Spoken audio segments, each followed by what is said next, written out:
আজকে কথা বলবো আর্টিকেরিয়া অথবা আমবাত অথবা যেটা র্যাশের মতো আমাদের শরীরে দেখা যায় ওটা নিয়ে।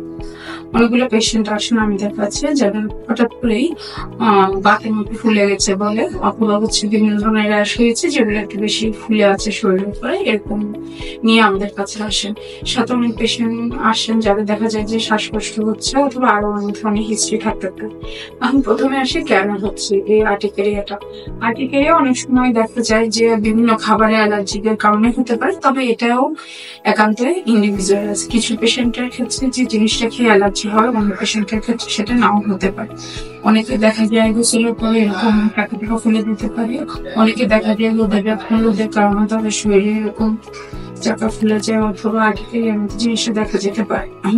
অনেক সময় অনেকের বিভিন্ন ধরনের মেডিকেল কিছু প্রবলেম থাকতে পারে, হরমোনাল কিছু প্রবলেম থাকতে পারে, এগুলোর কারণেও কিন্তু আর্টিকেরিয়া অথবা চুলকানি যেটা হয় সেটাও হতে পারে। অনেক সময় দেখা যায় কিছু পেশেন্টের ক্ষেত্রে চুলকাতে ওই জায়গাটা ফুলে যায়। এরকম অনেক যাদের হচ্ছে ডায়াবেটিসটা বাড়তে থাকে অথবা হচ্ছে কিডনির কোনো প্রবলেম থাকে তাদের ক্ষেত্রে এই যে ক্রনিক একটা ইচিং থাকতে পারে এবং ওখান থেকেও কিন্তু র্যাশের সৃষ্টি হতে পারে।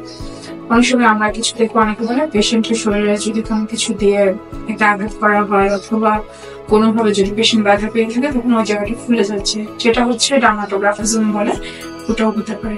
এবং দেখা যায় যখন একটা পেশেন্টের আর্টিকেরিয়া হয় তখন কিন্তু পেশেন্টের ওই জায়গাটা হচ্ছে নর্মালি ওই জায়গায় পানিটা সরে যাচ্ছে, মানে জায়গাটা একটু বেশি ফুলে যাচ্ছে, ওই জায়গায় পানিটা কিন্তু সরে যাওয়ার ফলে ওই জায়গাটা একটু শুষ্ক হয়ে যাচ্ছে। নর্মালি যদি আমরা এটা ভালো ময়শ্চারাইজিং লোশন ব্যবহার করে আর্টিকেরিয়ার পেশেন্টের ক্ষেত্রে এটা কিন্তু কমানো যেতে পারে। আর নর্মাল বাইরে থেকে ময়শ্চারাইজিং ইউজ করতে হবে তা না, নর্মালি হচ্ছে আমরা যে কোনো একটা অলিভ অয়েল অথবা কোকোনাট অয়েল এসবও কিন্তু আমরা ময়শ্চারাইজিং লোশন হিসেবে ব্যবহার করতে পারি। আবার যখনই একটা আর্টিকেরিয়া নিয়ে আমাদের কাছে পেশেন্টরা আসে তাদেরকে আমরা ডিউরেশন অনুযায়ী 2 ভাগে ভাগ করি। কিছু হচ্ছে অ্যাকুট, যেটা 6 সপ্তাহের মধ্যে ভালো হয়ে যায়, আর কিছু হচ্ছে ক্রনিক, যেটা হচ্ছে 6 সপ্তাহ পরে ভালো হয়। তবে অবশ্যই আমাদেরকে কজ খুঁজতে হবে। আবার অনেক সময় দেখা যায় কি পেশেন্টকে আমরা অনেক পরীক্ষা নিরীক্ষা করাচ্ছি কিন্তু আসলে কোনো আর্টিকেরিয়ার আসলে কোনো কারণ খুঁজে পাওয়া যাচ্ছে না, সেটা হচ্ছে ইডিওপ্যাথিক আর্টিকেরিয়া। তার মানে হচ্ছে পেশেন্টের কোনো কারণ নাই, এমনিতেই তার শরীরে এরকম আর্টিকেরিয়ার মতো অথবা চাকা ফুলে যাওয়ার মতো, যেটাকে আমরা বিভিন্ন ধরনের বাত পেশেন্টরা অভিহিত করে, সেটাও হতে পারে। তারপরও কিছু দিকে আমাদের অবশ্যই খেয়াল রাখতে হবে। যদি অনেক সময় পেশেন্টটা দেখা যায় এরকম চাকা শরীরে হয়েছে কিন্তু সাথে হচ্ছে তার জিভ বা কানের লতি ঠোঁট ফুলে যাচ্ছে অথবা সারা মুখ ফুলে গেছে, মিউকাস মেমব্রেন রিলেটেড যে জায়গাগুলো সেগুলাও ফুলে গেছে, তখন হচ্ছে এটাকে আমরা অনেক সময় এনজিওইডেমা বলি, যেটা অবশ্যই পেশেন্টকে এক মুহূর্ত দেরি করা যাবে না। পেশেন্টকে অবশ্যই নিকটস্থ হসপিটালে যে পেশেন্টকে ভর্তি হতে হবে।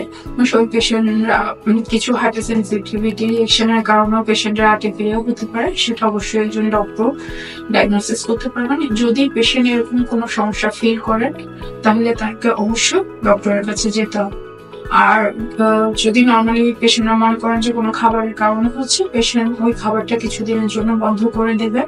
অনেক সময় পেশেন্ট আমাদের জিজ্ঞেস করেন যে কোন খাবারগুলো অ্যালার্জি অথবা কোন খাবার বাদ দেবো সেটা বলে দেন। আসলে ওভাবে কোনো খাবার বাদ দেওয়ার সুযোগ, কোন একটা জিনিস খেয়ে যদি আমার অ্যালার্জি না হয় তাহলে আমি কিন্তু সেই খাবারটার প্রতি অ্যালার্জিক না, কিন্তু সেই জিনিসটাতে কিন্তু আপনার অ্যালার্জি হতে পারে। সে কারণে হচ্ছে যদি আপনি বুঝতে পারেন কোনো খাবারে আপনার সমস্যা হচ্ছে, আপনি অবশ্যই সেই জিনিসটা বাদ দিতে হবে। তাছাড়া কিছু পরীক্ষা নিরীক্ষা আছে সেগুলো আমরা নিতে পারি, কিছু অ্যালার্জি প্রোফাইল আছে ওগুলো আমরা করতে পারি, এগুলোর মাধ্যমে একটা পেশেন্টের কিন্তু ডায়াগনোসিস করা যায়। আর আর্টিকেরিয়া হওয়ার পর আমরা পেশেন্টকে কারণ অনুযায়ী চিকিৎসা দেওয়ার চেষ্টা করি। এই জন্য যখনই আপনার এই ধরনের সমস্যায় পড়বেন তখন অবশ্যই একজন নিকটস্থ ডার্মাটোলজিস্টের কাছে আসার চেষ্টা করবেন। ধন্যবাদ সবাই।